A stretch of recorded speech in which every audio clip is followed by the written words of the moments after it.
우리가 앞의 시간에서는요, UX의 세 가지 요소에 대해서 한번 살펴봤죠. 좀 이해가 되셨나요? 자, 그러면 우리 조금 더 구체적으로, 조금 더 손에 잡힐 수 있는 UX에 대한 설명을 좀 드리도록 할게요. 자, 그래서 이 UX 쪽은 우리가 넓은 의미의 UX와 좁은 의미의 UX 쪽으로 좀 구분을 할 수가 있어요. 자, 여기서 이제 뭐 넓은 의미라고 해서 더 중요하고 좁은 의미라고 해서 덜 중요하고는 아니고 구분이 조금 달라요. 자, 먼저 넓은 의미의 UX 또는 포괄적인 UX라고도 하는데, 자, 주로 사용되는 분야는 어떤 서비스 자체를 기획하거나 설계하거나 마케팅하는 과정. 그러니까 전체적인 그림을 그리는 과정이라고 보시면 되죠. 서비스를 기획하고, 그다음에 설계하고, 어떤 서비스를 만들기 전에 해야 될 일. 자, 예를 들어서 우리가 카톡을 하다, 카톡을 만들다. 그러면 SNS를 만들다, SNS를 하다, 좋아요를 누르다, 우리는 좋아요 시스템을 가지겠다. 이런 것처럼 좀 넓은 의미로 봤을 때는 서비스를 어떤 시각적인 의미보다는 그 서비스가 가지고 있는 브랜드라든지 어떤 가치, 행위, 이런 것들을 얘기할 때 우리가 보통 넓은 의미의 UX라는 얘기를 해요. 그래서 보통 넓은 의미의 UX를 하실 때는 우리가 보통 기획 쪽이라든지 마케팅 쪽에서 이런 얘기를 많이 하죠. 자, 그러면 좁은 의미의 UX는 어떤 거냐면, 자, 엄연히 따지면 우리가 소위 말하는 UX 디자인이라고 하는 것들이 이 좁은 의미의 UX 또는 직관적인 UX라고도 해요. 그래서 자, 예를 들어서 이런 거죠. 자, 넓은 의미의 UX에서 우리가 카톡을 만들다, 카톡으로 서비스를 하다, 카톡으로 메시지를 전하다, 카톡으로 이모티콘을 전하다, 일이 안 사라졌다, 읽었다 안 읽었다, 이렇게 큰 그림을 그리는 거라면, 좁은 의미의 UX는 자, 그러면 카톡은 무슨 색일까? 카톡에 메시지를 보내는 방식은 무엇일까? 카톡에서 상대방이 메시지를 읽었을 때와 안 읽었을 때의 인터랙션은 어떻게 줄 것이냐?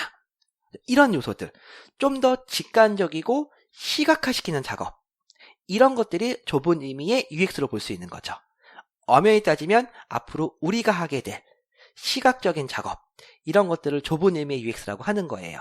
또는 직관적인 UX라고도 하죠. 그래서 서비스 자체를 시각화시키고 제작하는 일련의 과정을 좁은 의미의 UX라고 한다라고 보시면 되는 거고, 자, 이때도 몇 가지 요소들이 들어가요. 우리가 이제 많이 들어보는 UI, GUI, 인터랙션, 인포그래픽스, BX, 여러 가지 요소들이 들어가는데, 자, 하나하나의 요소를 조금씩 살펴보도록 하면, 자, 먼저 이 그림을 먼저 볼까요?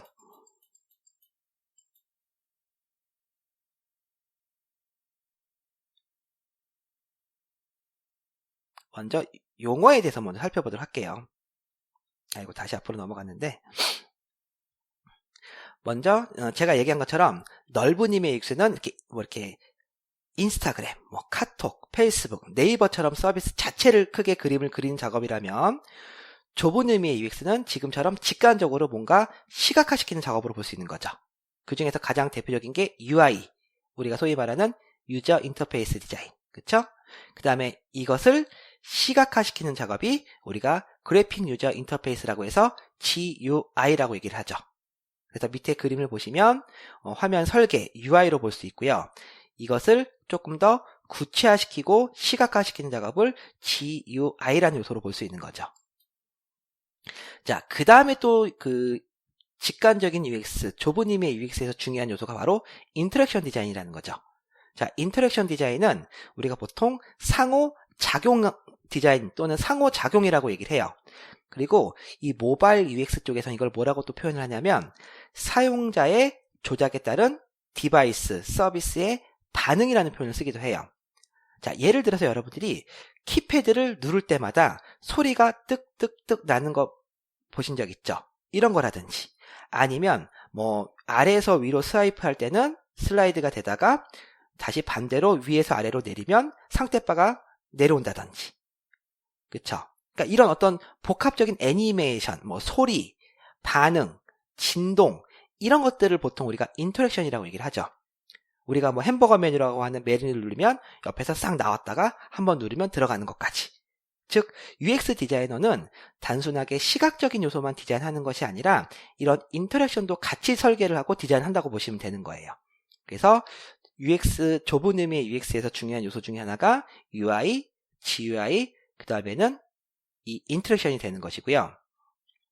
자, 그 다음으로 또 중요한 게 이제 인포그래픽스라는 거죠. 이 인포그래픽스라는 거는 어떤 정보를 시각화시키는 작업을 얘기하는 건데, 자, 이 UX에서도 되게 중요한 요소예요. 이게 왜 중요하냐면, 자, 스마트폰이 앞으로 계속 발전은 하지만 제약은 따라요. 그게 뭐냐면 바로 화면의 크기예요. 우리가 보통 모바일 앱, 모바일 서비스라는 용어를 쓸 때 그 모바일은 어떤 의미일까요? 모바일은 이동성이란 뜻이에요. 이동성 또는 휴대성. 자, 그러기 위해서는 휴대폰의 액정의 크기를 보통 7인치 정도로 제한을 둬요. 즉, 기술적으로 늘리지 못하는 것이 아니라 이 화면이 커지면 분류가 달라진다는 거죠. 태블릿으로 바뀐다는 거예요. 우리가 뭐 아이패드라든지 갤럭시 탭에다가 전화 기능을 넣지 않는 이유가 바로 그런 거예요. 즉, 스마트폰은 모바일성이 있어야 된다는 거예요. 즉, 모바일성이 있다는 얘기는 화면 크기가 더 이상 커질 수 없다는 거죠. 기술적으로 키우지 못하는 게 아니라 구분상 키우지 않는다는 거죠. 자, 그렇다면 우리가 빅데이터 시대에 수많은 정보들이 쏟아져 나오는데 이 제한된 작은 화면에서 수많은 정보들을 효율적으로 보여줘야 되면 무엇이 중요해질까요? 바로 정보를 시각화시키는 인포그래픽스라는 요소가 되게 중요하죠.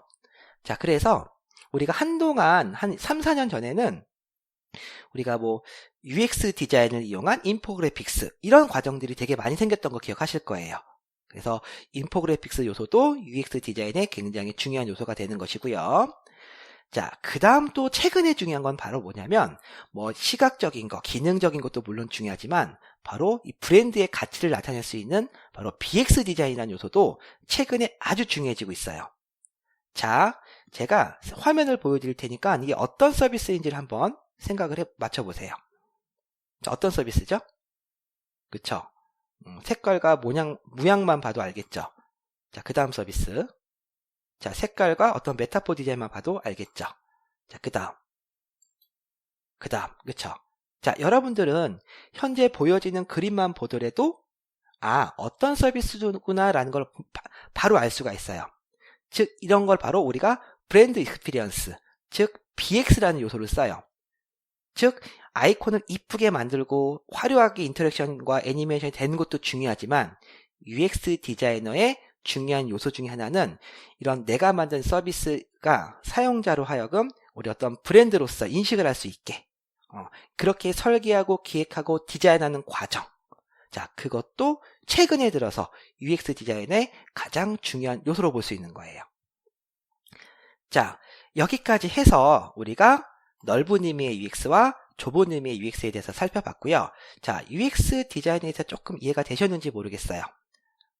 자, 그러면 우리가 다음 시간에는 우리가 넓은 의미의 UX, 좁은 의미의 UX를 바탕으로 해서 실제 실무에서 UX 디자이너들이 기획부터 제작까지 하는 과정에 대해서 한번 살펴보도록 하겠습니다.